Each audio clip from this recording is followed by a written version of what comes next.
Bismillahirrahmanirrahim. Hari ini kita coba lanjut lagi belajar kita tentang React. Untuk pertemuan hari ini, pertemuan yang ke-9, kita akan belajar tentang materi baru yaitu tentang hooks dan juga fetch ya. Jadi kalau hooks ini itu bagian dari React, kalau fetch ini itu bukan bagian dari React, tapi dia bagian dari JavaScript. Nah, nanti kita akan menggabungkan fetch dan hooks ini. Untuk hari ini, table of content-nya kita akan mempelajari tentang hooks, yaitu kita akan belajar dua buah hooks, yaitu state dan juga effect. Kemudian kita akan belajar fetch dan juga kita akan nge-refactor sedikit aplikasi kita. Oke, sebelum kita lanjut, kita coba lihat dulu ya yang kemarin yang udah kita kerjain itu ngapain. Jadi yang sebelumnya itu kita udah menambahkan routing dan juga halaman ya, dan juga membuat layout sehingga nanti aplikasi kita itu tampil konsisten. Jadi kalau di halaman home, add movie, popular, now playing, sama top rated sama semua. Nah, untuk pertemuan selanjutnya kita akan ngisi nanti di halaman ini ya. Jadi kita isi nanti datanya ataupun kontennya. Kita coba bahas terlebih dahulu tentang hooks ya. Jadi apa sih hooks itu? Hooks ini sebenarnya dia adalah tambahan terbaru ya ataupun fitur baru di React versi 16. Jadi pas di versi 16.8 hooks ini ditambahkan. Nah, kenapa sih si hooks ini ditambahkan? Jadi dengan adanya hooks ini, jadi hooks ini adalah sebuah fungsi ya. Jadi kenapa ditambahin? Jadi si hooks ini memungkinkan kita untuk terhubung. Hook into ini artinya terhubung ya.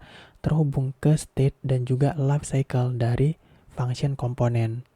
Kenapa? Karena sebelum versi 16.8 ini, untuk membuat ataupun menggunakan state, itu kita harus menggunakan yang namanya kelas komponen. Jadi kalau teman-teman mau belajar tentang kelas komponen, gimana cara membuat komponen menggunakan kelas, itu teman-teman bisa cek di sini ya. Cuman aku skip yang bagian kelas komponen karena lebih enak kita pakai function komponen langsung gitu. Kemudian dengan ada hooks ini, kita bisa menggunakan fitur React kayak state yang udah kita pernah pakai sebelumnya ya. Dan juga lifecycle tanpa harus menuliskan kelas komponen. Kenapa? Karena kelas komponen itu terlalu kompleks ya. Jadi kita harus buat kelas, kemudian definisikan konstruktor, kemudian harus definisikan lifecycle-nya satu-satu gitu. Kemudian nanti harus kita binding, functionnya harus kita bikin property, method gitu kan. Jadi ada banyak gitu. Jadi nanti teman-teman bisa baca ya kenapa hooks ini tuh diciptakan gitu. Ya salah satunya karena mengelola komponen di kelas itu agak sedikit rumit. Dan hooks ini itu hanya bekerja di dalam fungsi ya. Jadi dia nggak bekerja di kelas komponen. Jadi kalau teman-teman mau pakai hooks di kelas itu nggak akan bisa. Kenapa? Karena di kelas sendiri itu udah ada state sama life cycle. Jadi tujuan dari hooks ini adalah kita menggunakan state dan life cycle di function komponen. Nah, di sini teman-teman bisa baca perkenalannya gitu ya. Alasan kenapa si hooks ini dibuat. Jadi kayak pengantarnya. Nah, ini yang buat yang buat hooks ya. Kemudian ada conference-nya juga. Nah, nanti teman-teman bisa baca tentang motivation-nya gitu kan. Nah, ini bacaan buat referensi wawasan teman-teman. Ini nggak perlu aku ajarin karena ini ya sebatas teori ya. Sebatas knowledge gitu. Jadi teman-teman belajar baca sendiri aja nggak apa-apa. Kemudian sebelum kita bahas hooks ya lebih dalam, aku pengen bahas sedikit aturan ya, aturan yang ada di hooks gitu. Jadi kalau dilihat di sini nanti ini ada aturan yang teman-teman perlu ikutin ketika menggunakan hooks.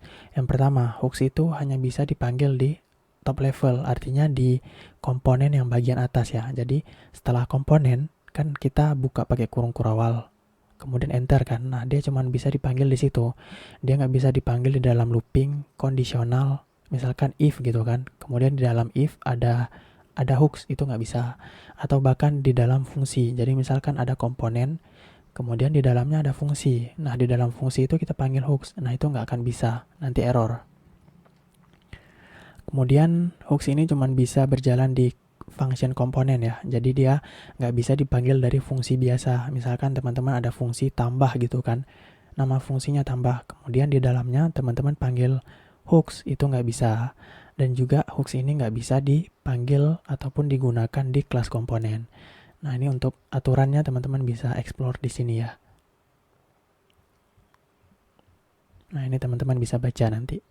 Tapi udah aku recap semuanya. Intinya dia cuma bisa dipakai di top level komponen ataupun di komponen fungsi aja. Nggak bisa di kelas. Kemudian kita bahas sedikit tentang jenis-jenis hooks ya. Jadi ada hooks bawaan dari React yang udah disediakan untuk kita dan kita tinggal make aja. Tapi nanti ada hooks yang dibuat sama orang, kita bisa make nanti hooks tersebut gitu. Dan kita bisa buat sendiri hooks kita ataupun custom hook namanya. Nah, yang pertama ada yang namanya state hook. Jadi state hook ini nanti kita menggunakan use state. State itu apa? Nanti kita bahas ya. Sebenarnya udah kita bahas juga di pertemuan sebelumnya. Kemudian ada yang namanya effect hook. Jadi nanti kita menggunakan use effect. Kemudian ada konteks, kemudian ada reducer gitu. Nah, dua ini juga sering digunain, cuman ini agak sedikit intermediate ya. Nah, untuk lebih lengkapnya teman-teman bisa cek di sini. Ada banyak banget hooks dan kita nggak perlu pakai semua. Kita cukup pakai yang penting-penting aja kayak use state sama use effect gitu, sama use context. Nah, selain itu cuman tambahan aja gitu untuk mempermudah ngoding kita di React. Nah, di sini bahkan ada library-nya juga gitu. Jadi nanti ada hooks yang lain yang dibuat sama developer luar ya. Tapi nanti kalau teman-teman udah bisa menggunakan hooks, nanti teman-teman bisa bikin hooks sendiri ataupun namanya itu custom hooks ya di sini nanti. Nah, nanti teman-teman bisa jadiin package juga gitu. Nanti kita belajar cara custom hooks ya.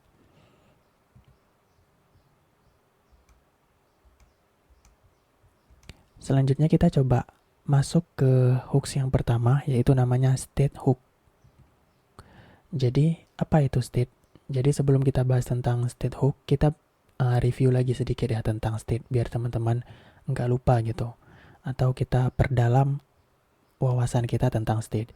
Jadi, state itu adalah private data ataupun data privat di dalam komponen. Jadi dia cuma ada di dalam komponen ya. Nah, state ini bisa teman-teman bayangkan seperti variabel spesial di React. Jadi kan kalau variabel itu kan ada di mana aja.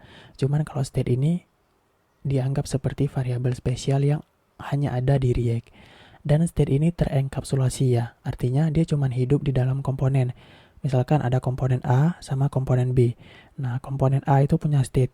Nah, si komponen B itu nggak bisa mengakses state yang ada di komponen A. Jadi dia terenkapsulasi ataupun tertutup.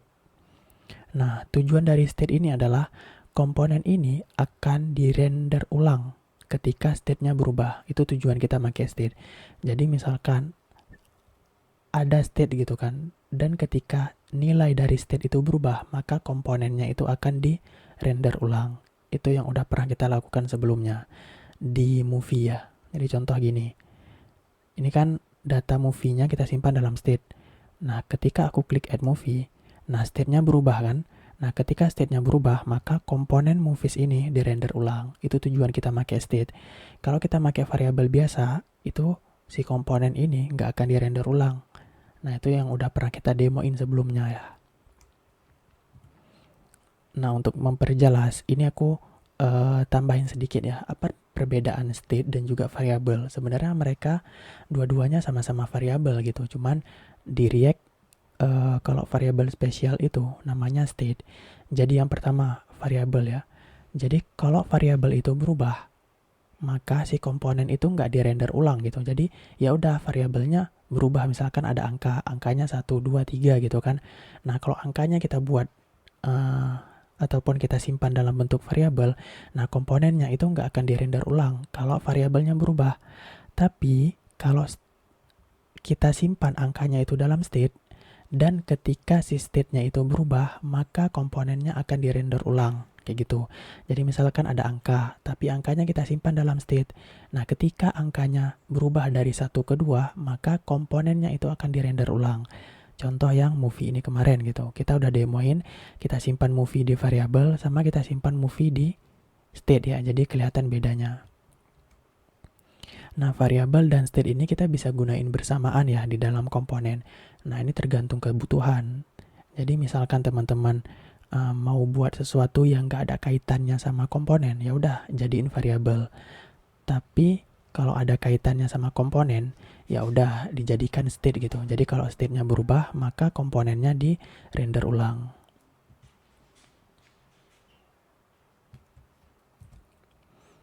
Selanjutnya kita coba bahas tentang state hook ya. Jadi state hook ini apa? Jadi hooks ini kan tadi fungsi ya. Jadi fungsi yang memungkinkan kita untuk menambahkan state ataupun data ke function komponen.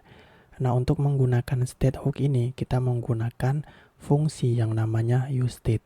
Nah, ini ada referensinya ya, dokumentasinya gimana cara menggunakan state hook. Jadi aku tetap jelasin, tapi nanti teman-teman tetap baca dokumentasinya juga gitu, biar memperdalam pemahaman teman-teman gitu. Nah, sekarang untuk contohnya ya. Ini kita belum masuk ke real case-nya. Kita contohnya dulu. Kita akan buat komponen counter. Kita akan lihat ya perbedaan state sama variabel gimana dan kenapa harus pakai state. Jadi kita akan buat komponen counter. Kemudian setelah itu kita buat variabel angka. Nah, nanti kita tampilin angkanya. Silahkan teman-teman buat dulu di komponen. Nah, ini misalkan kemarin ada counter, ini dihapus aja. Silahkan teman-teman buat folder namanya counter, kemudian di dalamnya ada file namanya index.js, atau kalau mau counter.js juga boleh, cuman aku lebih suka index.js. Kenapa? Biar lebih singkat aja nanti ketika diimpor. Jadi nanti pas diimpor itu nanti kalau pakai counter itu gini, counter/counter.js. Cuman kalau nama filenya index itu kita cukup tulis kayak gini, index.js. Nah, karena dia index, nama filenya index, kita nggak perlu tulis aja, nggak apa-apa kayak gini. Jadi lebih singkat gitu daripada harus nulis berulang-ulang kayak gini ya. Nah, sekarang kita buat komponen counter. Nah, komponen itu harus diawali dengan huruf besar ya. Selanjutnya kita buat variabel angka. Kita buat pakai let aja ya, biar bisa ditambahin nanti angkanya. Kemudian kita tampilin angkanya.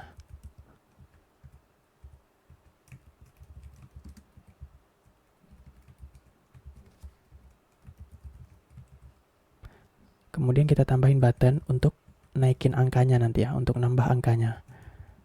Kita save, kemudian kita coba ekspor.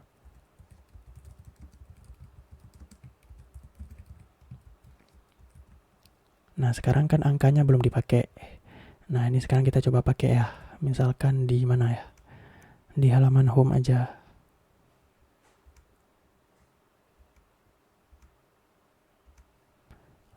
Nah, ini kita komen aja ya. Nah, kita komen dulu. Kemudian kita return counter. Nah, ini. Nah, sekarang coba lihat di atas. Nah, ini kita nggak perlu lagi nulis /index.js karena secara default file index itu yang otomatis dibaca. Kalau namanya counter.js nanti harus nulis 2 kali gini, jadi lebih panjang kan.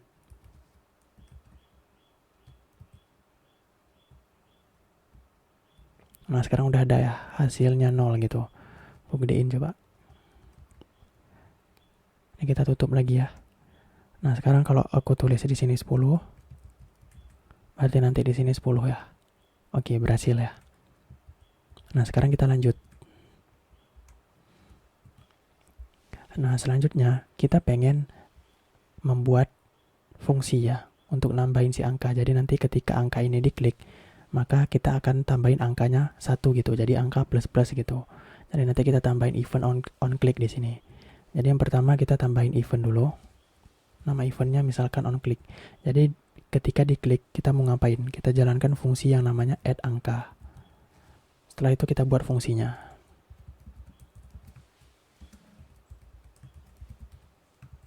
Nah, fungsi add angka ini untuk menambahkan angka menjadi 1 ya. Jadi angka sekarang ditambah 1. Jadi angka sama dengan angka sekarang ditambah 1 gini. Sekarang kita konsol.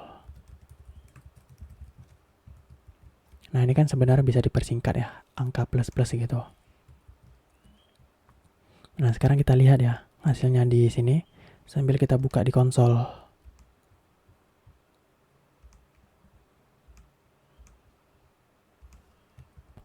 Nah, sekarang lihat ketika aku klik add. Nah, angkanya bertambah ya di konsol. Tapi kenapa yang di komponen ini nggak bertambah? Padahal yang di komponen ini itu mengacu ke variabel yang sama gitu kan. Angka yang di konsol itu tetap menggunakan variabel angka, kemudian angka yang di komponen menggunakan variabel angka. Kan sama kan, tapi kenapa yang di komponen ini nggak berubah, sedangkan yang di konsol ini berubah gitu. Nah, jadi apakah angka bertambah di konsol dan counter? Jawabannya yang di konsol iya, yang di counter enggak gitu. Nah, pertanyaannya gimana caranya angka yang di counter ini bertambah ataupun berubah gitu. Yang berubah kan hanya di variabelnya aja ya. Di konsolnya aja kan. Sedangkan yang di komponen ini nggak berubah gitu. Nah, itu yang aku bilang tadi, perbedaan state sama variabel. Kalau variabel, ketika variabelnya ini berubah, maka komponen ini enggak di-render ulang ataupun enggak ditampilin ulang. Jadi tetap komponen sebelumnya gitu. Nah, kalau state, ketika nanti state-nya berubah, maka komponennya itu di-render ulang. Kalau misalkan ini 1, berarti yang ini itu akan di-render ulang. Nah, solusinya gimana dong? Solusinya kita ubah ataupun kita convert variabel ke state. Kayak gitu. State ini juga variabel sebenarnya. Cuman cara buatnya aja agak beda. Nah, yang pertama kita coba import dulu si useState ya. Jadi untuk menggunakan state di komponen fungsi, itu kita menggunakan hook yang namanya useState. Jadi kita import dulu. Jadi misalkan nggak mau impor satu-satu ya, langsung nulis gini aja, useState. Nah, otomatis diimpor. Kemudian kita set nilai awalnya. Misalkan kita kan mau buat state angka nanti. Nah, kita set nilai awalnya misalkan berapa? Oh, 0. Ya udah kita tulis 0 gini. Nah, kemudian si state ini dia mengembalikan sepasang nilai. Nah, ini mengembalikan sepasang value. Ini aku tulis di atas ya.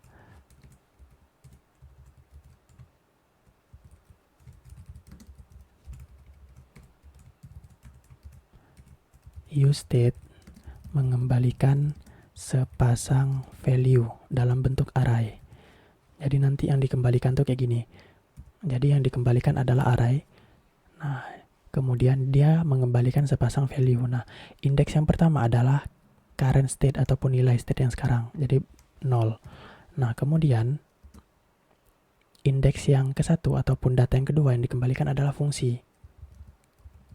Nah, dia akan ngembaliin kayak gini. Jadi ketika kita menggunakan useState, dia akan mengembalikan data array yang bentuknya gini. Data yang pertama adalah nilai si state ini, yaitu 0. Kemudian data yang kedua adalah fungsi untuk mengubah si state ini. Nah, kita bisa lakukan destructing langsung ya, untuk mengambil data 0 dan juga fungsi ini. Jadi langsung tulis kayak gini. Kemudian kita kasih nama, misalkan 0 ini mau kita simpan ke state apa? Misalkan angka. Kemudian fungsi ini kita mau simpan ke variabel apa namanya, misalkan set angka. Udah kayak gini. Kemudian sama dengan. Jadi sekarang kita membuat state menggunakan useState ya. Nama state-nya itu adalah angka gitu. Nah, sekarang kan angka yang di atas kan yang sebelumnya yang variabel. Ini kan kita udah nggak pakai. Nah, ini kita hapus biar nggak bentrok ya. Nah, sekarang kita save. Nah, ini teman-teman, aku harap nggak bingung ya. Jadi kita membuat state menggunakan useState. Kemudian kita set nilai awalnya. Nah, setelah itu useState ini mengembalikan sepasang value dalam bentuk array. Jadi kayak gini yang dikembaliin. Nah, sekarang kita destructing aja untuk mengambil value-nya. Jadi 0 disimpan ke angka, fungsi untuk mengubah state disimpan ke set angka gitu. Nah, kalau kita lihat hasilnya sama aja gitu. Kalau kita deklarasikan nilai awalnya itu 10, ya berarti nanti angka yang di sini 10. Nah, angka yang di sini 10. Nah, ini kita set 0 ya. Nah, sekarang untuk mengubah angkanya gimana? Nah, untuk mengubah angkanya itu kita pakai fungsi. Nggak bisa kayak gini. Nggak bisa kita, istilahnya kita timpa secara langsung gitu. Jadi, state tidak boleh diubah secara langsung. Ini rulesnya ya.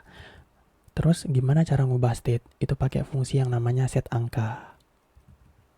Ini kalau aku lanjut slide-nya. Jadi untuk mengubah si state itu, kita nggak boleh langsung nulis secara langsung gini, ubah secara langsung, tapi kita pakai fungsi set angka. Nah, kita isi state yang baru ke angka ini. Misalkan gimana? Misalkan angka yang sekarang. Nah, angka yang sekarang yang tadi berapa? 0 kan? Nah, angka yang sekarang ditambah sama 1. Udah gini. Nah, ini kan sama aja logikanya kan. Nah, nanti otomatis hasil yang ini itu akan diupdate ataupun disimpan ke angka ini. Nah, ini sekarang udah nggak perlu lagi. Nah, ini coba ini kita pindahin ya ke bawah. Nah, sekarang kita lihat. Ini aku refresh. Nah, sekarang lihat di konsol dan lihat di komponen ini. Ketika aku klik add, nah yang di konsol bertambah ya. Kemudian yang di komponen juga berubah gitu ataupun bertambah. Ini perbedaan state dan juga variabel gitu. Kenapa yang di situ 0? Karena harusnya ini di luar aja ya. Nah, sekarang kita lihat. Nah, 1, 2, 3. Jadi yang di konsol bertambah, kemudian yang di komponen juga bertambah gitu. Nah, ini kan 0, kemudian di sini 0.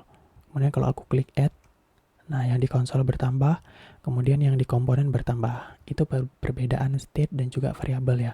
Jadi silakan teman-teman tentuin apakah si variabel itu berkaitan sama komponen. Kalau berkaitan, ubah dia ke dalam state ya, kayak gitu. Jadi dengan adanya state ini, maka komponen kita akan dirender ulang. Ingat ya. Jadi misalkan nih angkanya kan 0 awalnya. Kemudian aku ubah angkanya dengan menambahkan 1. Berarti 0 tambah 1 berapa? 1 kan? Dan sekarang angka ini jadi 1. Dan ketika si state ini berubah, maka komponen ini akan dirender ulang. Otomatis return-nya ini, dia akan mengembalikan hasil yang baru. Otomatis nanti angka yang sebelumnya 0 itu akan ditimpa menjadi 1 gitu. Atau bahasa sederhananya, dirender ulang ataupun ditampilin ulang gitu. Ini kalau kita lihat ya.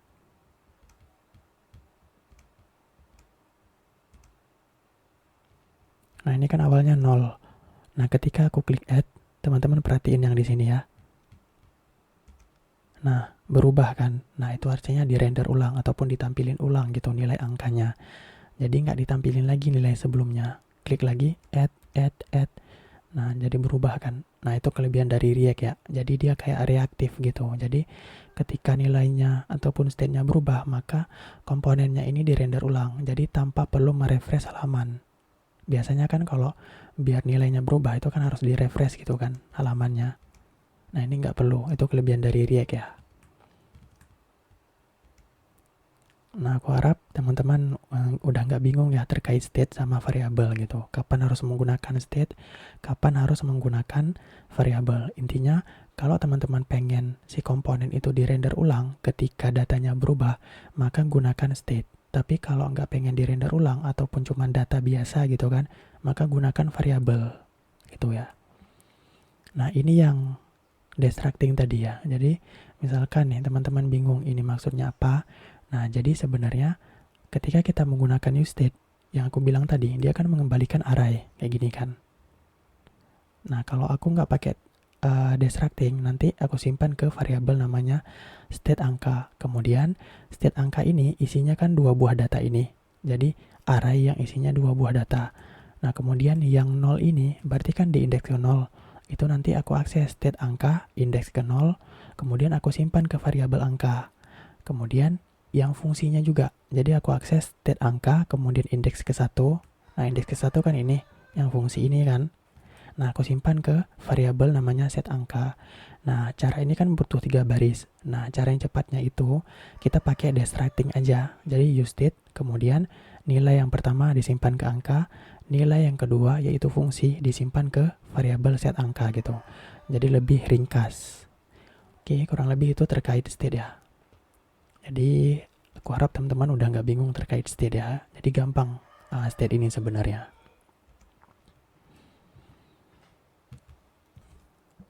Nah, sekarang kita coba bahas hook yang selanjutnya, yaitu namanya effect hook. Jadi sebelumnya kita udah bahas tentang state hook. Jadi untuk membuat state, nah sekarang kita bahas tentang effect hook ya.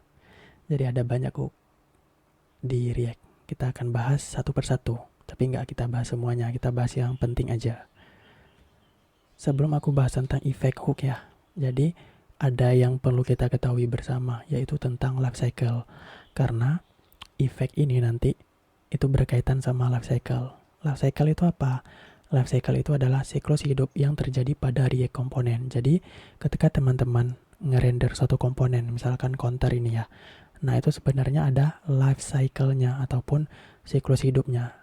Nah sebenarnya komponen ini sama kayak manusia juga, itu ada siklus hidupnya gitu. Manusia kan juga ada kayak misalkan mulai dari bayi gitu kan, kemudian anak-anak, kemudian remaja, dewasa gitu kan, kemudian orang tua gitu kan. Nah baru setelah itu meninggal gitu. Nah sama juga yang komponen React itu, dia punya life cycle-nya. Kurang lebih ya, yang ini aku gambarin secara umum aja dan aku nggak ingat semuanya gitu kan. Kurang lebih secara umum tuh ada 4. Yang pertama ada yang namanya render, kemudian mounting, updating, sama unmounting. Render ini sederhananya itu menghasilkan ya, ataupun mempersiapkan gitu. Mounting ini maksudnya menginsert ataupun memasukkan. Updating ini, kalau update ini mengupdate ya, memperbarui. Kalau unmounting ini artinya melepaskan. Kita coba lihat satu-satu ya. Jadi render komponen. Jadi render ini adalah ketika si komponen itu dirender. Jadi render itu sebenarnya bukan kita masukin ke browser, bukan. Sebenarnya render itu lebih ke mempersiapkan komponennya gitu. Sederhananya gitulah. Jadi kayak sedang diproses gitu. Nah, life cycle render ini itu dia dapat berjalan berkali-kali ya.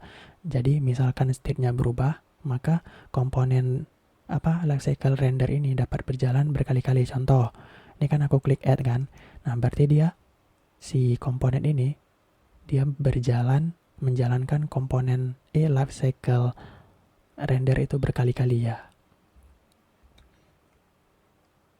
Itu yang pertama. Jadi ada komponen yang namanya render. Kemudian nanti kita lihat ya secara detailnya gimana. Kemudian ada yang namanya mounting. Mounting itu ketika si komponen itu dimasukin ke DOM, atau bahasa sederhananya ketika si komponen counter ini disisipkan ke halaman browser. Jadi beda antara render sama mounting ya. Yang kita lihat yang di sini ini adalah hasil dari mounting. Render itu ketika dipersiapkan di sini. Nah, lagi disiapin di sini kan, di belakang layar lah gitu.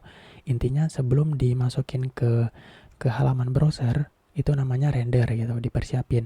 Tapi pas udah dimasukin, itu namanya mounting ya, ataupun dipasang gitu.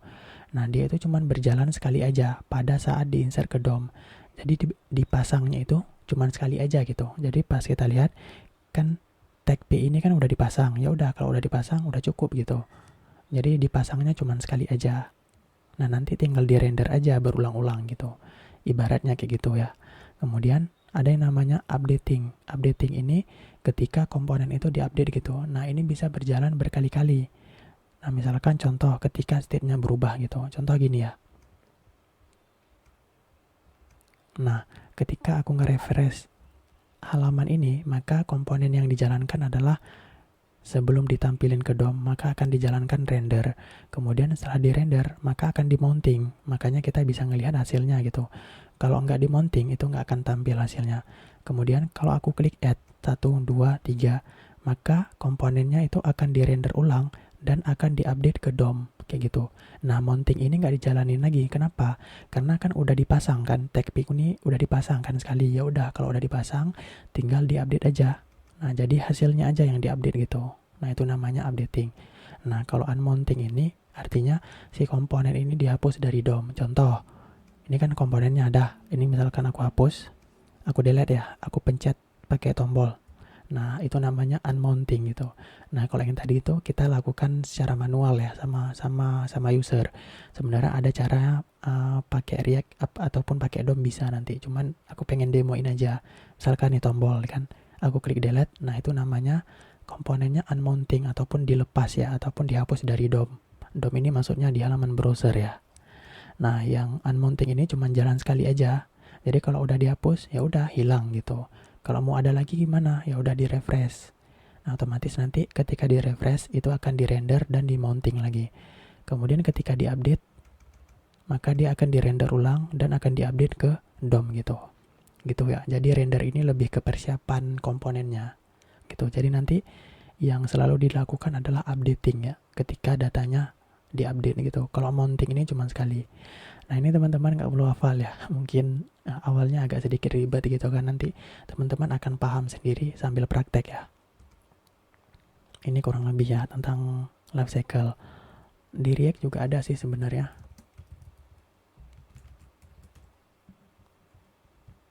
Ada banyak, cuman nggak perlu kita hafal semua gitu. Ada konstruktor, kemudian ini render, komponen date mount. Nah, ini nanti kita bahas ya.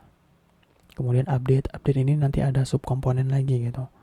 Nah, kan ketika diupdate nanti dia akan ngerender, baru nanti diupdate gitu.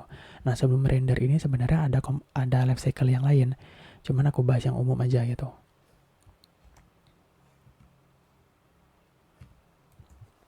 Nah, sekarang baru kita bahas tentang effect hook ya. Karena untuk bahas effect ini kita perlu pemahaman sedikit tentang life cycle ya. Jadi effect hook itu apa sih sebenarnya? Jadi kalau yang state tadi kan untuk membuat state. Nah, kalau effect ini kita sebenarnya bisa melakukan, perform ini artinya melakukan ya. Kita bisa melakukan side effect. Side effect ini kalau diterjemahin ya, kalau teman-teman belajar dari React, itu nanti diterjemahinnya sebagai efek samping gitu. Aneh. Agak aneh sih. Nah, ini efek samping. Aneh kan? Jadi misalkan kita lihat melakukan efek samping gitu. Bahkan di dokumentasinya juga gitu. Cuma di sini aku permudah bahasanya ya. Jadi katanya gini, effect hook lets you, aku gedein ya, perform side effect gitu. Jadi memungkinkan kamu melakukan efek samping dalam komponen fungsi. Jadi apa sih sebenarnya side effect ini? Jadi teman-teman jangan artiin secara harfiah ya, ataupun efek samping gitu. Jadi sebenarnya side effect ini kita bisa melakukan tugas lain selain merender komponen. Itu maksudnya side effect. Jadi kan yang selama ini kita lakukan render komponen gitu kan, ada komponen hero di render, ada komponen footer di render gitu kan. Nah, sebenarnya di React itu kita bisa melakukan side effect gitu, ataupun pekerjaan lain, atau bahasa sederhananya itu pekerjaan sampingan ataupun part time gitu. Itu terserah ya teman-teman mau mendefinisikan apa. Tapi sederhananya ini side effect ini adalah dia bisa melakukan pekerjaan lain. Maksudnya apa? Contohnya misalkan contoh mengakses DOM. Nah, itu termasuk ke dalam side effect gitu. Jadi tujuan dari React kan membuat UI kemudian ngerender gitu kan. Nah, selain tugas itu kita bisa mengakses DOM. Nah, ini akses DOM ini termasuk side effect ya, ataupun side effect gitu, ataupun tugas yang lain. Kemudian kita bisa melakukan fetch ataupun fetching data, ataupun fetching API, ngambil data dari server. Nah, itu kan udah bukan tugasnya React kan sebenarnya, cuman dia bisa melakukan tugas sampingan kayak gitu. Ibaratnya kayak gitulah gitu. Teman-teman anggapnya gitu aja. Kemudian ini subscription ya, ini nggak aku bahas. Kita akan coba dua hal ini, akses DOM dan juga fetch ya. Jadi itu ya, teman-teman ingat kalau teman-teman nemu kata side effect, itu jangan diterjemahkan secara harfiah, efek samping gitu ya, tapi terjemahinnya melakukan tugas lain. Effect hook memungkinkan kamu melakukan tugas sampingan ataupun tugas lain selain merender komponen gitu. Kayak gitu aja.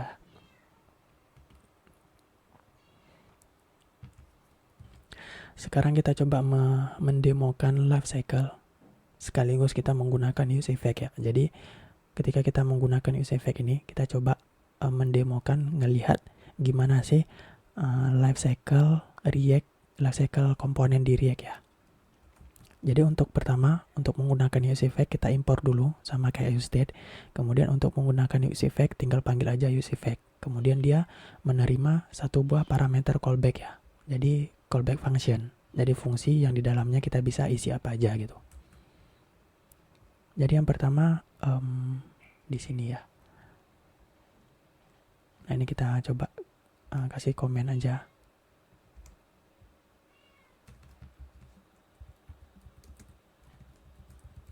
Yang atas tadi useState ya. Nah, ini useState, ini bagian useState, ini bagian use effect. Nah, yang angka ini coba kita hapus saja.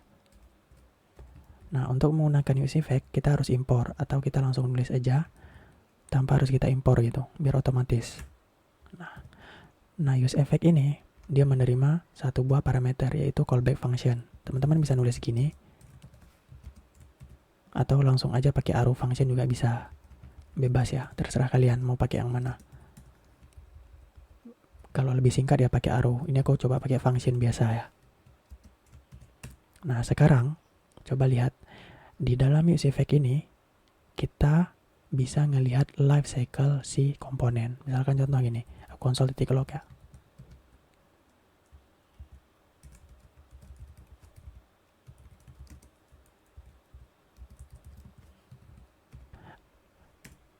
Kemudian yang di luar ini aku tulis misalkan gini, life cycle di render. Nah, sekarang kita lihat yang mana duluan ataupun muncul ya, yang mana duluan tampil gitu. Apakah yang di mount ataupun yang di render. Sekarang kita lihat.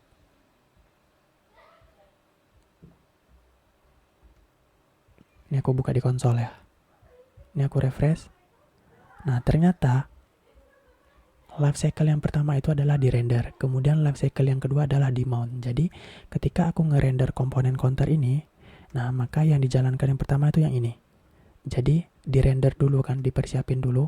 Nah, ketika udah disiapin, kemudian dijalankan use effect. Nah, use effect ini adalah untuk menjalankan fungsi ataupun life cycle-nya itu ketika di mount gitu. Makanya nanti muncul life cycle di mount gitu. Jadi, use effect ini berjalan ketika komponen ini sudah dimasukkan di DOM gitu, ataupun sudah di mounting di DOM gitu. Nah, kelihatan kan yang pertama life cycle yang pertama di render, kemudian life cycle yang kedua adalah di mount gitu. Jadi kelihatan ternyata use effect ini dijalankan setelah di render kayak gitu. Nah, kemudian coba kita lihat lagi ya. Aku klik add 1 2 3. Nah, ternyata life cycle di render ini dijalanin lagi. Kan si state-nya berubah kan. Nah, ketika state-nya berubah, maka komponen ini kan dirender ulang. Nah, ketika komponen ini dirender ulang dan state-nya berubah, maka use effect ini juga dijalanin lagi gitu. Makanya muncul life cycle di mount gitu. Yang harusnya life cycle ini sekarang diupdate gitu. Jadi, bisa kita simpulin kalau use effect ini dijalankan pada life cycle mounting dan juga diupdate. Kebayang nggak maksudnya? Ini aku refresh lagi ya. Nah, ini kan pertama di render sama di mount kan, dipasang ke DOM. Kemudian ketika state ini berubah, aku klik ya. Nah, ternyata dia akan menjalankan ini, di render lagi sambil menjalankan use effect lagi.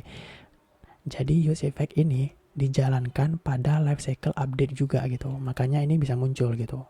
Yang tulisan life cycle di mount gitu. Jadi gitu ya. Jadi kalau kita lihat, effect ini dia berjalan berkali-kali gitu. Dan effect ini berjalan pada life cycle mount dan juga update gitu. Nah, effect yang pertama, jadi use effect yang pertama itu dijalankan untuk life cycle mount. Jadi pas aku refresh, nah ini use effect yang pertama ini itu dijalanin pada life cycle mount aja gitu, pada life cycle mount. Tapi ketika state-nya berubah ataupun use effect selanjutnya, maka dijalankan untuk life cycle update. Nah, jadi misalkan aku klik ini, nah kan state-nya berubah. Ketika state-nya berubah, maka use effect ini akan dijalankan lagi untuk life cycle update gitu. Makanya tulisan di render dan di mount itu muncul lagi gitu. Intinya gitu ya. Jadi ketika state itu berubah, maka use effect ini akan dijalankan lagi gitu. Oke, itu pemahaman dasarnya dulu ya. Jadi effect ini dia bisa berjalan berkali-kali pada life cycle mount dan juga update gitu. Nah, pada life cycle mount ini itu cuma sekali aja di awal. Kemudian pada life cycle update ini ketika state-nya berubah ya, gitu. Nah, sekarang kita coba demoin sedikit ya. Kita coba melakukan side effect ya, ataupun tugas lain gitu. Kita coba melakukan tugas lain selain merender komponen. Nah, salah satu tugas lain yang bisa dilakukan sama React adalah mengakses DOM. Nah, di sini kita coba mengakses DOM title ya. Jadi yang title dokumen ini kita akses. Kemudian kita ubah nilainya gitu. Jadi nanti kita tampilin misalkan hasil, kemudian angka gitu, dari state angka tadi. Nah, sekarang kita lihat.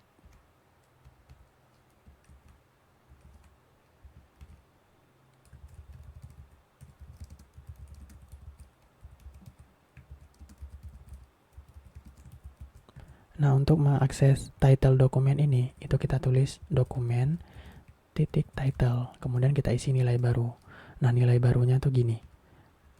Kita pakai backtick ya, hasil titik 2, kemudian kita pakai ekspresi, kemudian kita panggil state angka. Nah, sekarang lihat. Ini aku refresh ya. Nah, sekarang title ini hasilnya 0 gitu. Nah, sekarang perhatiin. Di sini juga muncul life cycle di render sama di mount ya. Nah, kemudian ketika aku klik add, nah sekarang yang title ini berubah hasilnya 1. Sama kayak yang di komponen, aku klik add lagi.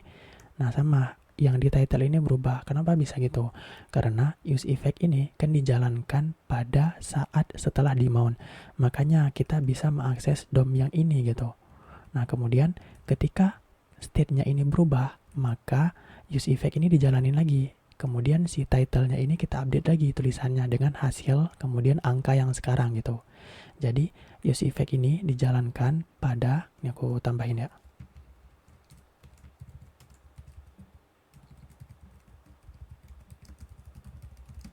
Pada life cycle, mount, dan update gitu. Update artinya ketika state ini berubah gitu. Jadi, mount ini, kalau mount ini pada tahapan yang pertama ya, jadi cukup sekali aja pas dipasang ke DOM ataupun ke browser. Nah, selanjutnya ketika state ini berubah, maka use effect ini dijalanin lagi kan, makanya tulisan yang konsol ini bisa muncul. Kemudian yang title ini juga berubah gitu, karena ketika state-nya berubah, nih state ini berubah, maka use effect ini dijalanin lagi gitu. Nah, di dalamnya kita lakukan side effect, yaitu mengakses DOM gitu. Nah, makanya si title dokumen ini bisa berubah gitu. Nah, sekarang berubah kan. Nah, itu tujuan dari effect ya. Jadi kita bisa melakukan side effect ataupun tugas yang lain selain merender komponen. Nah, jadi selain merender komponen, dia juga mengakses DOM. Nah, cara akses DOM-nya ini setelah kita mounting di dalam use effect ya.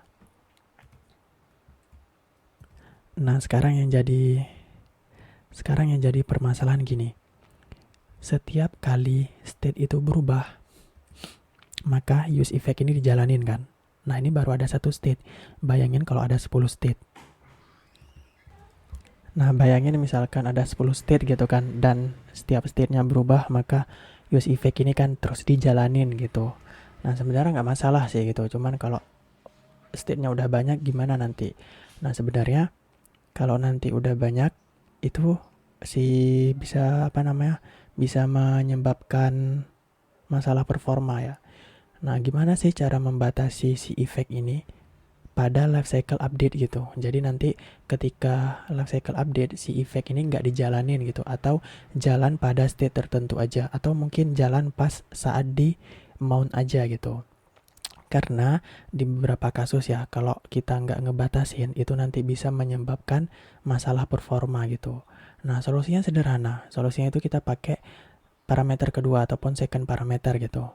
Nah, second parameter ini dalam bentuk array ya. Jadi nanti di parameter keduanya ini kita isi array. Kita lihat sekarang bedanya apa. Ini aku refresh ya. Nah, jadi nanti di dalam sini, ini kita kasih second parameter. Udah, cuman kayak gini doang. Nah, sekarang lihat. Aku refresh. Nah, di sini pas saat di mounting, lihat ya, pas saat ini kan di render kan, ini di render. Kemudian pas saat di mount, use effect ini kan dijalanin. Nah, makanya si title ini hasilnya itu 0. Nah, di sini 0 kan, karena dijalanin pas saat di mounting. Nah, sekarang lihat, aku klik add. Nah, sekarang ini nggak dijalanin. Dan kalau kita lihat yang title ini tetap 0, kemudian yang di sini life cycle-nya itu cuma di render aja. Nah, sekarang coba lihat. Ternyata ketika kita kasih ini array kosong, maka use effect ini hanya dijalankan pada life cycle mount aja gitu, dan nggak dijalanin pada life cycle update gitu.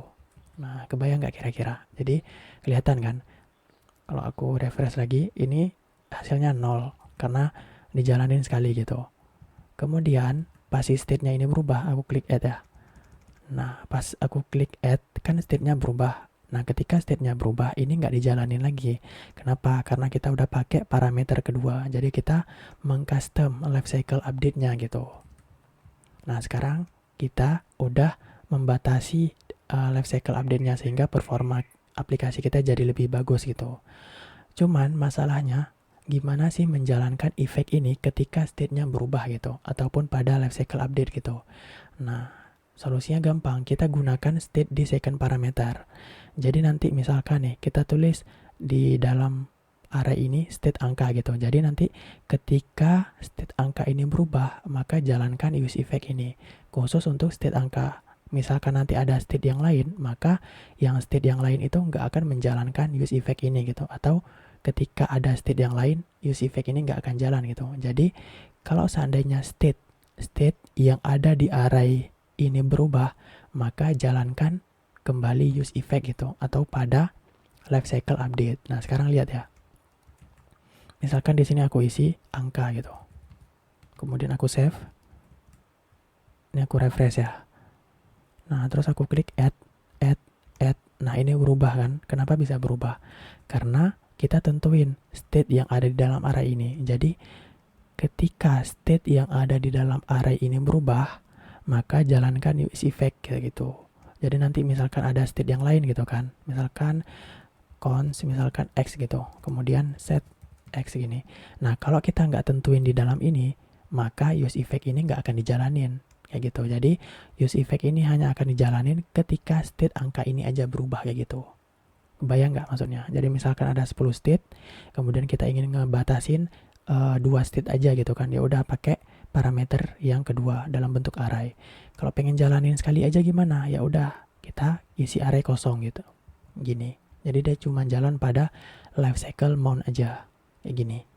Jadi kalau aku klik add, nah ini nggak berubah. Kemudian kalau kita pengen si use effect ini jalan pada lifecycle update dan pada state tertentu, ya udah kita tinggal tambahin aja state-nya di dalam array ini gitu. Nah, ini kita udah ngebatasin performanya jadi lebih bagus. Jadi enggak semua state itu harus menjalankan use effect kayak gitu ya. Nah, itu caranya. Nah, sekarang ini aku coba refactor sedikit ya. Jadi kalau kita lihat di dalam use effect ini kan kita memanipulasi DOM kan. Memanipulasi DOM. Nah, ini kita bisa jadiin dia sebagai fungsi yang terpisah. Jadi aku buat fungsi misalkan function update DOM gini. Nah, ya udah tinggal aku pindahin aja.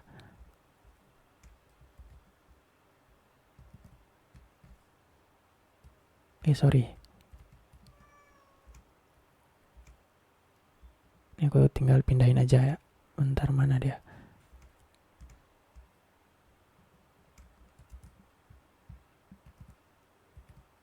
Nah, sekarang kita tinggal panggil aja update DOM. Nah, ini kita nggak perlu pakai kurung bulat ya, karena ini kan callback, jadi dia otomatis dijalanin. Nah, sekarang kalau kita lihat hasilnya tetap sama. Jadi nanti use effect ini akan menjalankan fungsi update DOM ataupun akan menjalankan tugas lain, yaitu namanya update DOM. Jadi nama fungsinya bebas aja gitu. Kemudian di sini kita tentukan parameter kedua, yang artinya ketika state ini berubah maka jalankan kembali use effect gitu. Kalau enggak, berarti kita cuma menjalankan ini sekali aja gitu pada saat lifecycle mount gitu ya. Jadi kalau kita lihat refaktornya, kita refaktor effect itu untuk menjadi fungsi yang terpisah. Kita buat fungsi namanya manipulate DOM. Kemudian aku coba recap. Yang pertama, state hook itu yang paling atas ya. State hook itu untuk membuat state. Kemudian effect hook itu mana di? Nah, ini effect hook ini untuk melakukan side effect ataupun tugas lain gitu. Nah, effect ini dia berjalan setelah dirender, yaitu pada saat lifecycle mount dan juga pada saat lifecycle update. Nah, mount ini hanya dijalankan sekali aja ya. Kalau update ini bisa berjalan berkali-kali ketika state-nya berubah gitu. Nah, kemudian kita bisa mengcustom lifecycle update dengan cara menggunakan second parameter gitu. Nah, second parameter ini menentukan kapan si use effect ini dijalankan kembali gitu. Kalau seandainya array kosong, berarti use effect ini cuman jalan sekali aja pada saat di mount. Cuman kalau kita tentukan state-nya ini misalkan angka, berarti ketika angka ini berubah, maka jalankan kembali use effect gitu ya. Jadi kita bisa mengcustom si lifecycle update-nya gitu. Oke, kurang lebih itu ya terkait state sama hook. Mungkin kalau masih bingung nggak apa-apa gitu kan, nanti teman-teman akan semakin paham ketika nemu kasusnya gitu. Nah, sekarang kita coba langsung implementasi di real case-nya ya, biar makin paham gitu. Sekarang kita coba melakukan side effect yang lain ya, ataupun tugas yang lain gitu. Kalau tugas sebelumnya kan kita mengakses DOM. Nah, tugas selanjutnya kita coba memfetch data ataupun mengambil data gitu dari API, dari internet. Nah, di mana nanti kita akan menggabungkan fetch ini dengan hooks ya. Jadi kita gabungin dengan state dan effect juga kayak gitu. Nah, kita coba bahas terlebih dahulu terkait tentang fetch ya. Fetch itu apa? Nah, semoga teman-teman masih paham ya terkait effect ini. Kalau belum nanti bisa dibaca-baca lagi gitu untuk nambahin referensi. Nah, kita coba bahas tentang fetch ya. Jadi apa sih fetch itu? Mungkin teman-teman ada yang udah tahu atau mungkin ada yang belum tahu gitu. Jadi fetch ini bukan bagian dari React ya. Jadi ini bagian dari JavaScript. Jadi fetch ini adalah modern API ataupun fungsi modern gitu kan untuk membuat ataupun meminta request ke server gitu. Nah, fetch ini mirip kayak Ajax ya, Ajax XHR gitu. Mungkin kalau dulu tuh orang pakai Ajax gitu.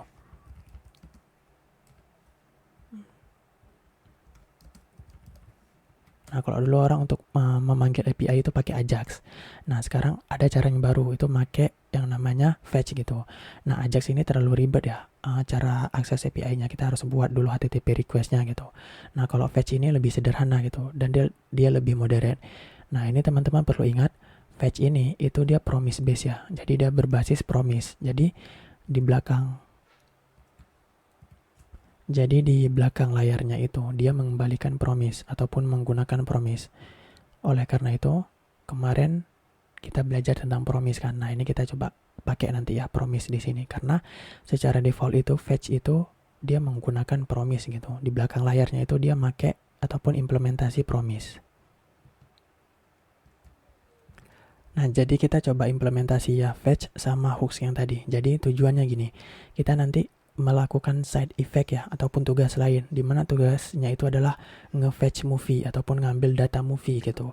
Nah, yang pertama kita coba buat state untuk menyimpan movie nanti single movie ya, nggak pakai S. Nah, kita buat pakai state, kemudian kita jalankan use effect.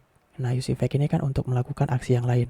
Nah, aksi yang kita lakukan di dalam ini adalah kita mencoba memfetch data ataupun ngambil data movie dari OMDB gitu. Ini udah ada linknya ya. Aku lupa masukin ke slide tadi. Jadi cara pakai fetch itu gimana sih? Kita tinggal panggil aja fungsi fetch, kemudian kita akses URL-nya gitu. Nah, sekarang kita lihat. Nah, ini silahkan teman-teman buka komponen hero ya. Nah, yang pertama kita buat dulu state ya. State movie. Kenapa kita perlu buat state? Karena nanti hasil dari fetch itu kita simpan ke state movie nanti. Kita akan nanti ngambil data dari API kan. Nah, nanti API itu mengembalikan data. Nah, nanti datanya kita simpan ke dalam state ini. Itu ya. Use state. Kemudian kita isi array string kosong aja. Nah, kemudian kita misalkan kasih nama movie sama fungsinya set movie. Nah, ini kita buat state dulu. Nah, selanjutnya kita jalankan side effect ya. Jadi kita jalankan use effect. Enter aja. Nah, di dalam sini kita pengen melakukan fetch API. Melakukan side effect. Yaitu tugasnya adalah nge-fetch data movie gitu dari API. Nah, sekarang coba lihat. Gimana sih cara ngambil data dari API? Itu bisa pakai fungsi yang namanya fetch gini. Sesimpel ini gitu. Kalau teman-teman pernah pakai Ajax itu lebih rumit gitu. Lebih rumit caranya. Nah, ini linknya ini aku belum masukin ke slide, nanti aku masukin ya. Nah, ini teman-teman nanti bisa ambil dari sini ya. Nanti aku masukin ke slide.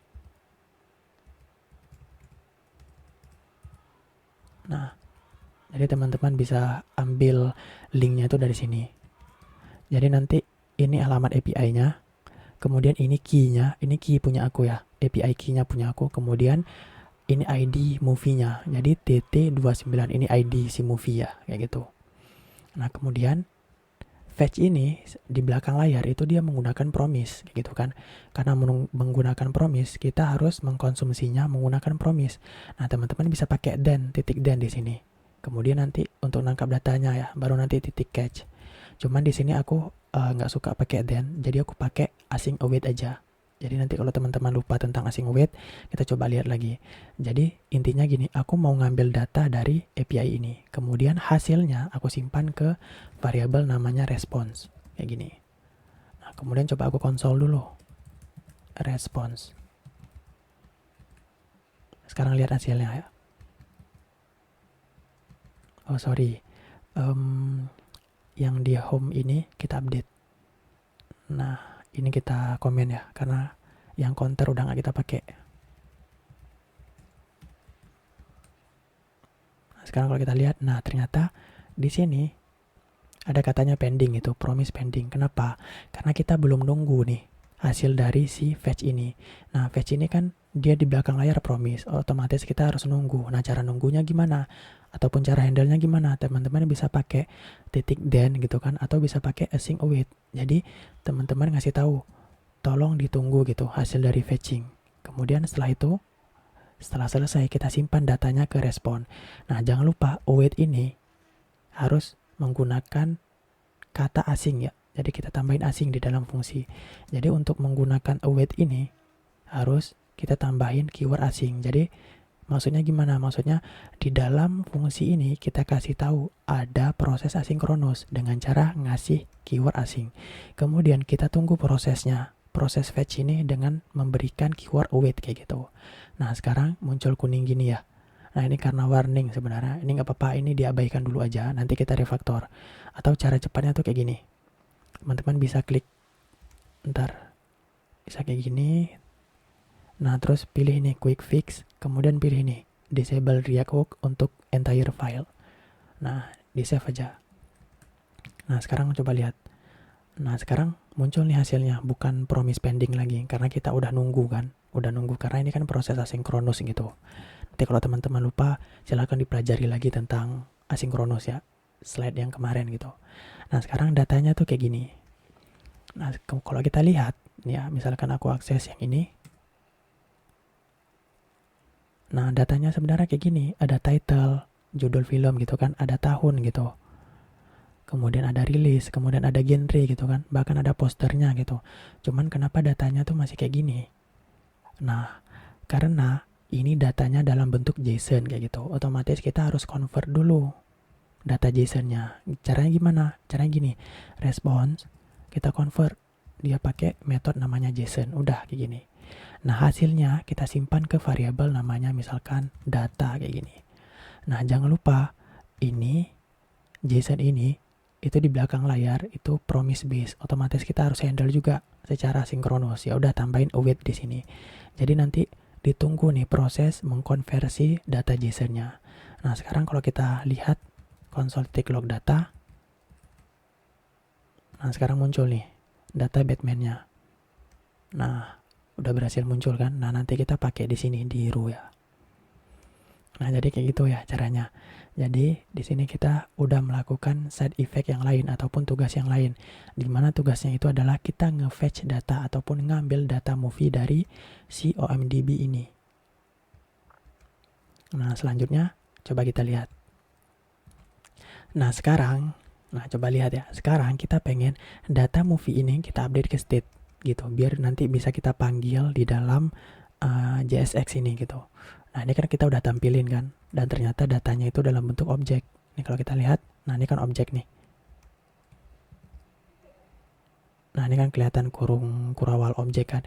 Nah, sekarang data yang ini pengen kita set ke movie ini gitu. Pengen kita update. Nah, sekarang lihat. Cara update-nya tuh kayak gini. Set movie kayak biasa ya. Kemudian kita isi dengan data yang baru hasil dari fetch tadi kayak gitu. Nah, ini. Set movie dengan data movie hasil fetch gitu. Nah, udah. Kalau udah, sekarang coba teman-teman console log ya sebelum return. Ini berarti kan di lifecycle render ya. Titik log, kemudian movie gini. Kita lihat. Nah, coba kita lihat. Ini aku bikin kiri sama kanan ya.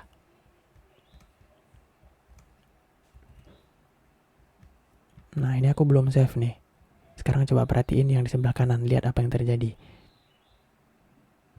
Aku klik save, kemudian lihat dia nggak akses API ini terus menerus gitu. Ada yang tahu nggak kenapa?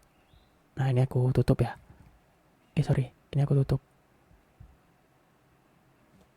Yang tadi aku buka Mana Hero. Nah, ada yang tahu nggak kenapa? Jadi kalau kita lihat, ini aku gedein lagi. Kalau kita lihat di konsol, kenapa use effect tadi ataupun yang fetch ini tadi ya, yang efek yang pekerjaan sampingnya itu nge-fetch ya di dalamnya, itu kenapa bisa berjalan berkali-kali gitu? Nah, masih ingat nggak kenapa kira-kira? Coba teman-teman analisa gitu. Jadi, ini kan kita pakai state gitu kan. State ini kan berubah. Karena berubah, maka akan dijalankan use effect ini lagi.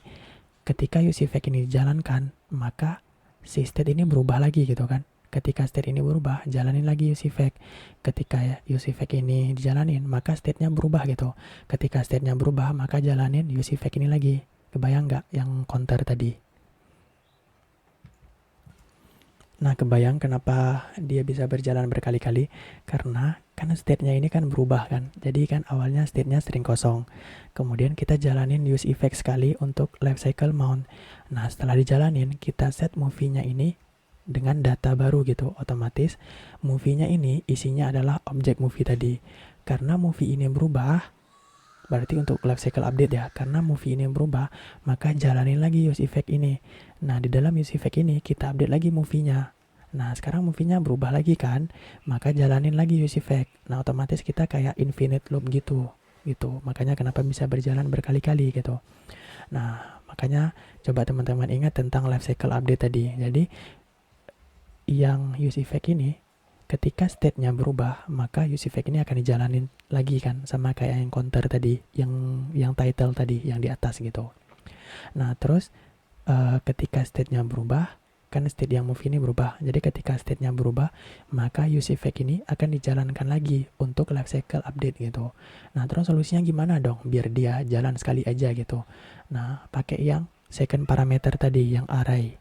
Kayak gitu. Jadi kita pakai second parameter tadi, kemudian kita isi array kosong gitu. Nah, ini nanti dia cuma jalan sekali aja pada saat life cycle mount. Kalau kita nggak isi apa-apa, berarti kan nggak ada state yang berubah di dalam ini.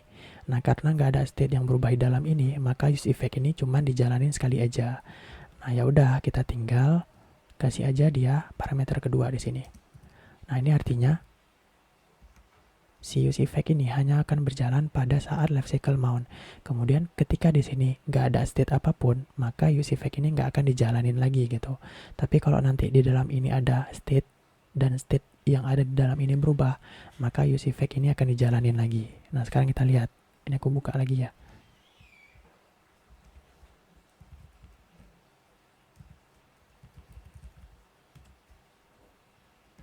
Mana nih kalau aku inspect konsol nih. Nah, sekarang dia cuma jalan sekali aja gitu. Kenapa? Karena kita nggak isi state apapun di dalam sini gitu. Jadi dia mikir, oh karena nggak ada state yang berubah, berarti use effect ini nggak perlu dijalanin. Atau bahasa lainnya kita nge-custom si life cycle update-nya. Nah, kalau aku tulis movie di sini, kira-kira coba teman-teman tebak, dia jalan sekali atau berkali-kali gitu. Ini aku save ya. Nah, sama, dia berjalan berkali-kali juga. Kenapa?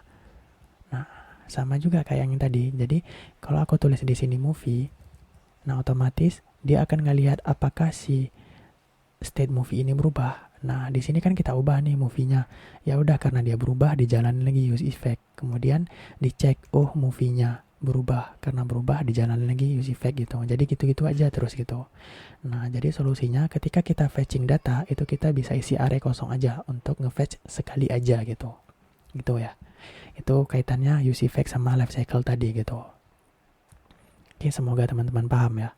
Kalau belum paham nanti silakan belajar lagi dari referensi yang lain gitu. Jadi kalau di second parameter ini kita gunakan untuk custom life cycle update gitu. Jadi effect ini dijalankan lagi ketika state di array-nya berubah gitu. Jadi kalau seandainya di sini kosong, maka effect ini cuma dijalanin sekali aja gitu. Jadi semoga teman-teman kebayang ya. Jadi kalau seandainya di second parameter kedua ini kosong, berarti dia cuma jalan sekali aja atau pada saat life cycle mount aja. Nah karena di dalam ini kan kita nggak nentuin state kan, karena nggak nentuin state ya udah berarti nggak ada state yang berubah di dalam ini. Karena nggak ada state yang berubah, maka use effect ini nggak akan dijalanin pada life cycle update gitu.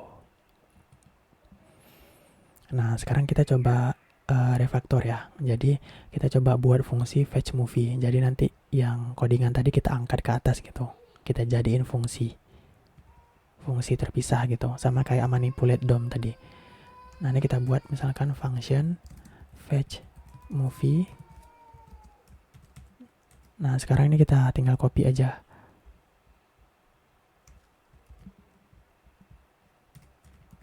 Nah, jangan lupa di sini kan ada keyword await. Ya udah tambahin asing di sini untuk ngasih tahu ada proses asinkronus. Nah, sekarang ini kita bisa hapus, kemudian kita panggil fetch movie. Ini nggak perlu pakai kurung bulat ya, karena callback. Yang namanya callback nanti otomatis dijalanin gitu. Nah, ini hasilnya sama aja. Aku refresh. Nah, sekarang hasilnya sama aja gitu.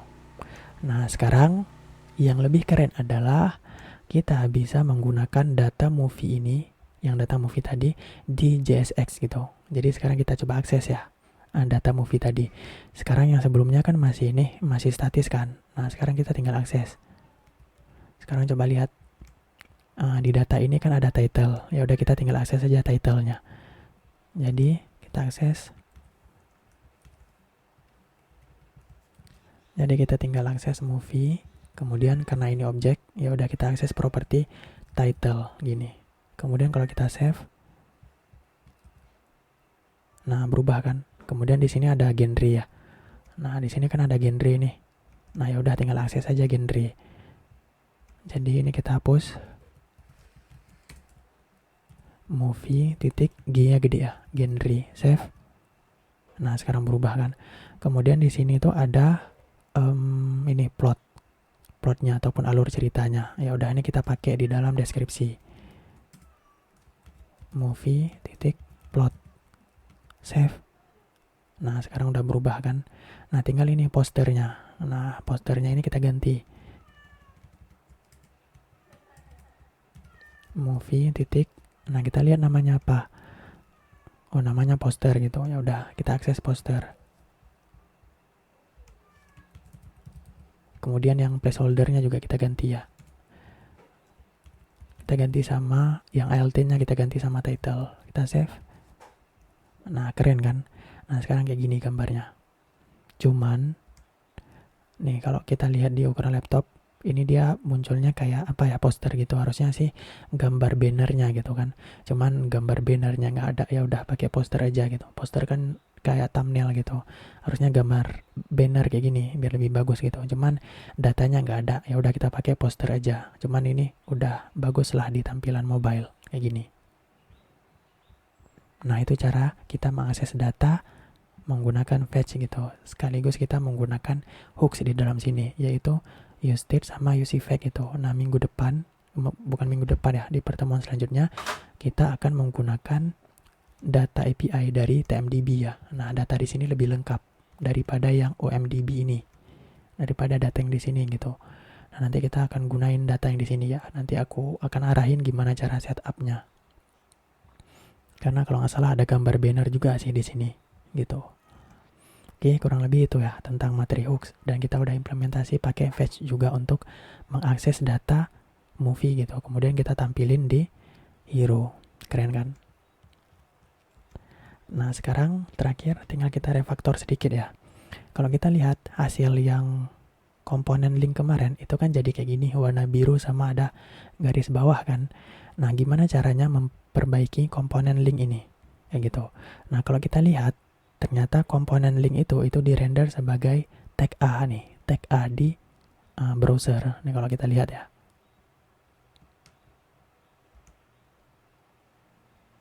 Nah ini sebagai tag A. Nah karena ini tag A, ini sebenarnya kita bisa kasih style aja gitu. Bisa kita styling, kita hilangin aja garis bawahnya sama kasih warna putih. Nah caranya gimana? Caranya ya gampang. di komponen link ini tinggal kasih aja kelas namanya navbar link gitu. Kemudian kita tinggal kasih CSS-nya aja. Silahkan dicari Ctrl P navbar. Nah, ini dikasih aja nama kelasnya.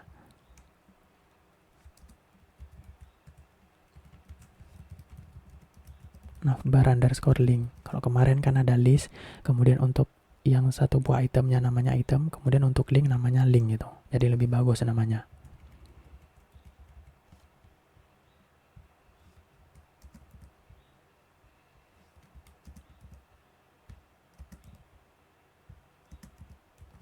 Nah, sekarang udah kan, tinggal tambahin aja CSS-nya. Nah, ini udah aku tambahin, cuman aku buat dari awal dulu ya.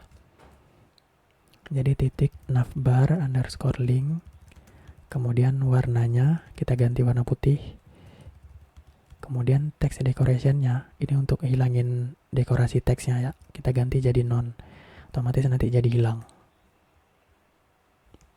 Nah, sekarang udah berhasil kan. Nah, itu cara refaktor ya, kita nggak refaktor komponen link. Kemudian untuk tugasnya ataupun tuduhnya, teman-teman push hasil kerjaan teman-teman ke GitHub ya. Ini untuk assignment-nya, untuk kami sampai tanggal 27 sama Jumat ya. Ini linknya udah ada di Elena. Jadi mungkin itu untuk pertemuan hari ini. Kita udah bahas banyak tentang hooks, fitur yang ada di React, dan juga belajar tentang fetch ya, ngambil data dari API, kemudian kita tampilin di halaman home kita di komponen hero. Nah, ini nanti sebenarnya kita bisa refaktor, tambahin komponen loading ketika di fetch gitu. Jadi kan ada jeda kan. Nah, kurang lebih itu untuk pertemuan hari ini. Semoga bermanfaat ilmunya ya. Oke, see you semuanya.